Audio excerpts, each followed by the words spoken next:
2 hours left. Archangel Michael says, I order you to open this urgently. Don't tell anyone. You were never supposed to hear the ticking. It lived beneath perception, a silent countdown buried beneath your heartbeat, veiled behind routine and noise and the drone of other people's desires. But now the sound drips through the ceiling of your mind, like molten metal tapping the bone of your soul. The hour was marked long before you were born.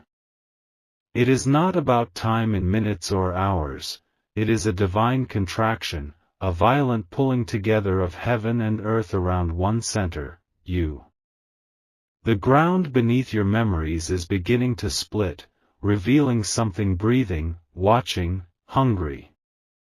At exactly 2 hours before the veil rips open, the air changes weight. Invisible ash filters downward, unseen by most, but you feel it gather in your chest like prophecy, like warning. A voice too old for language hums behind your teeth and begins to name what you are. Your reflection isn't right. You pass a window and the version of you inside turns half a beat too late. Its eyes flicker with something alien. Archangel Michael says your image is being watched from the other side, stolen pieces of you siphoned across the veil to feed something growing.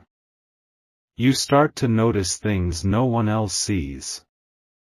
The moon trembles behind torn clouds. Animals stop in the road to stare at you. A stranger's voice calls your name in a dream you don't remember having. These are not signs. These are keys. The vault is opening, and it's your fault. The truth is not beautiful. The truth is not gentle. The truth is a mouthful of feathers and blood, and you've been chewing on it without knowing. God says you swallowed it when you begged for safety instead of truth. You feel the pull behind your navel like a thread tugging down into the deep. Your ancestors are watching. Some are praying. Some are screaming. The ones who betrayed their calling are gnawing on each other in a place colder than time. You were marked in your sleep. A circle etched in heat on the skin no doctor can find. It pulses when you lie to yourself. It burns when you doubt. It splits when you think this message isn't for you. It splits wider now. You are being activated. That's not a metaphor. Something coiled in the pit of you begins to uncoil, slowly at first, then violently, like a rusted hinge finally breaking free. You will not like what comes out. You will not be able to pretend it was never there. Archangel Michael says your soul's location has been broadcast. Forces that hate light more than pain are moving toward you. You thought you were lost. No, you were hidden. That hiding place has just been shattered. Now comes the rising pressure, the spiritual suffocation before the storm breaks. You'll want to retreat. You'll reach for your old addictions, your false gods, your distractions, your patterns. They will not answer. They've been dismissed by higher command. You'll try to rationalize this away. That is the parasite's final strategy. It mimics your voice. It says, "This is dramatic. This is delusion. That is not you. That is not reason. That is not protection. That is the scent of decay hiding in intellect's robe." God says the time for subtle is over. He whispers no more. He thunders now. And you are either a holy wound splitting wider for the light, or a festering denial too proud to fall. Your gifts were chained, not lost. But the lock was never outside you. The key has always been your own voice in its truest frequency, the one you've been too afraid to use. That voice is rising now. It is tearing your throat open from the inside. There will be signs in your body, hot flashes, trembling, sobbing for no reason, forgotten dreams crawling into your waking mind. These are not symptoms. These are signals. The divine is rewiring you by force. You are not being punished. You are being returned. You will want to tell someone. You must not. Not yet. Their ears are not clean. Their words will wrap around you like barbed wire dipped in honey. Do not speak to those who cling to comfort in the face of holy fire. The clock is too deep into its final phase. You are waking up in the center of a war disguised as a life. The battlefield is both spiritual and cellular. Some of your memories are implants. Some of your desires were engineered. But now the blood is boiling them loose. Archangel Michael says a gate has been torn open, and things without bodies are reaching through. They are looking for anchors. They are looking for weakness. They are looking for what still resists the transformation in you. Cut it off. Or it will pull you under. Time has never been real. Only moments are real. And this one is a living blade being pressed against your chest. You are not being asked to survive this. You are being called to bleed truth into the soil until it blooms. The 2-hour mark burns like a flare in your soul's sky. Everything false in you will start to itch, crack, and scream. Do not soothe it. Let it die loud. The enemy wants silence now. That's how you know you must roar. You thought your spirit was waiting for a blessing. But it is not. It is waiting for a rupture. A violent rebirth through the burning edges of obedience. You will not be who you were. You are not allowed. God says this moment was sealed in the scroll before you ever breathed. You will not be spared. You will be transformed. Your spine tightens before your mind understands why. Something steps forward inside you, something wearing your voice like a costume stitched from shadow and memory. It doesn't blink when you do. It doesn't breathe. It has always waited for this moment. You've heard it before, speaking through your thoughts like a careful advisor. It knows just how to twist the knife so you thank it while you bleed. It pretends to protect you, but it was planted in your soul by a force that feeds on delay, denial, and decay. You didn't invite it. You inherited it.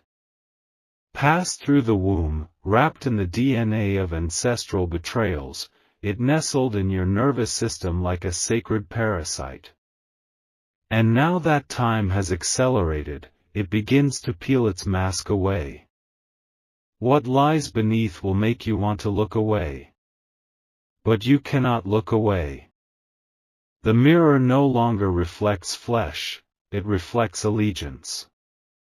You see a face, your own, split down the center. One side made of golden flame. The other of cracked obsidian, whispering in a language your mouth never learned but your soul remembers with dread. This is the moment when names are spoken. The entity buried inside you is not just a wound, it has an identity. You are given it now. Not in sound, but in revelation.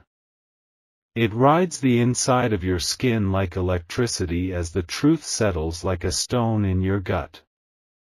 God says the betrayer is not just in you, it is made from every time you silenced your own knowing, every moment you bowed to comfort instead of clarity. The false self has been fed by fear, and now it wants dominion.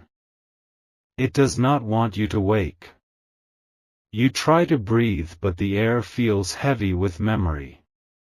Moments flash, times you lied to yourself and called it strategy, times you allowed yourself to stay small, believing you were being humble. Each of these was an offering made on a silent altar to the betrayer. Archangel Michael says you are standing in your own courtroom now. The gavel will fall whether you speak or stay silent. The betrayer will plead for your mercy by reminding you how useful it has been. But you must sentence it to death, or it will rise stronger. You don't feel like a warrior. That is intentional. The betrayer has made sure of it. It whispered cowardice to you and disguised it as self-awareness. It gave you dreams filled with failure, then mocked you for not chasing them. This voice has never served you. It has only survived in you. And now, it knows it's being hunted. You begin to sweat. Not from heat, but from revelation. The awareness that what is coming will take all of you, no part spared. The betrayer trembles. Not from fear of death, but because it knows what comes after its death is the unfiltered you. The room around you stretches. The walls blur. Something ancient in you is waking, opening its eyes slowly, like a lion beneath the surface of a lake. You are not hallucinating. You are being reintroduced to your original self, the one carved from light and scream and purpose. Your spine cracks, not physically, but spiritually. Something detaches. You feel the betrayer trying to cling to your bones. You feel it shiver. It knows what comes next. Exposure. Judgment. Fire. You want to weep, but the tears aren't yours. They belong to the part of you that's being evicted. The false self cries with your voice, hoping you will confuse it for innocence. Do not be fooled. Innocence does not plead. It stands still in the presence of God. The air around you thickens. You smell ash. You feel heat. The burning has begun. You asked for truth. It came with a sword. Now you learn whether you are made of smoke or steel.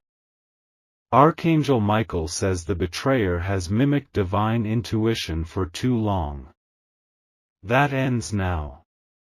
A veil is torn and you see it clearly, a withering entity crouched behind your heart, feeding off your self-abandonment, cloaked in your old prayers.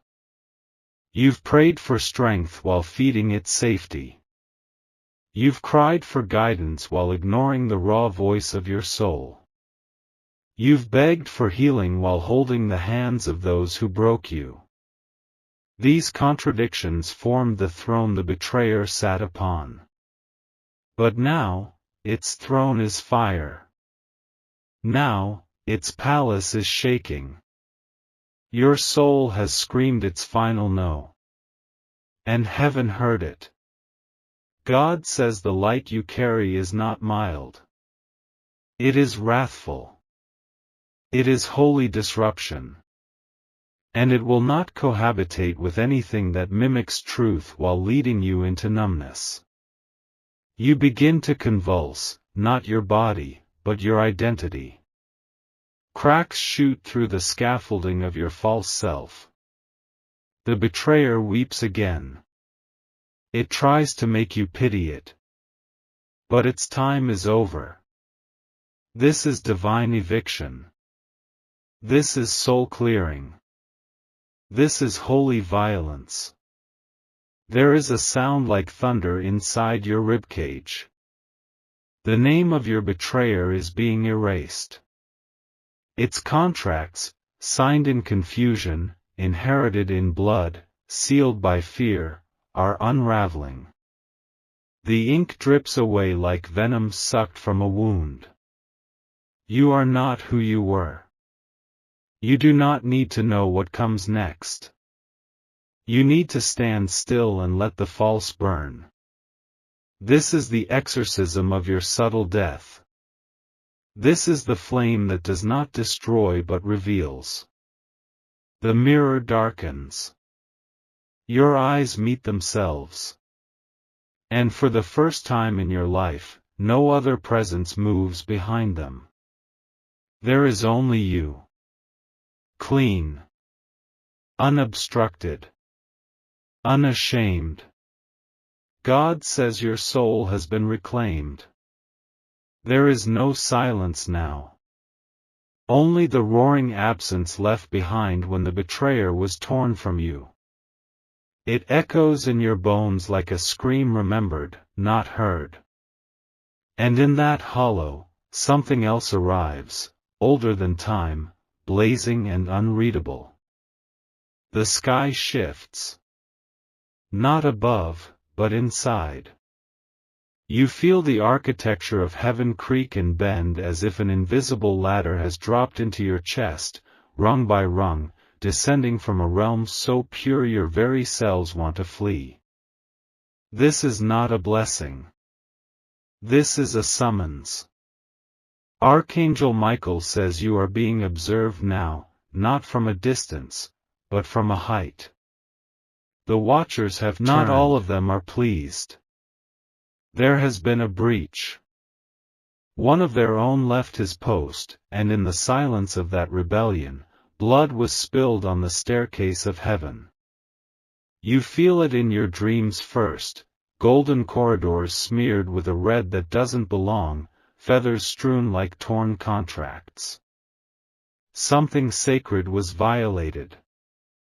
Something sworn to protect has chosen a different path. And the weight of its treachery has begun to pull the veil apart. The name of the fallen is not yours to know. But the wound they left is yours to carry. You were born in the echo of that betrayal. You are the counterstrike.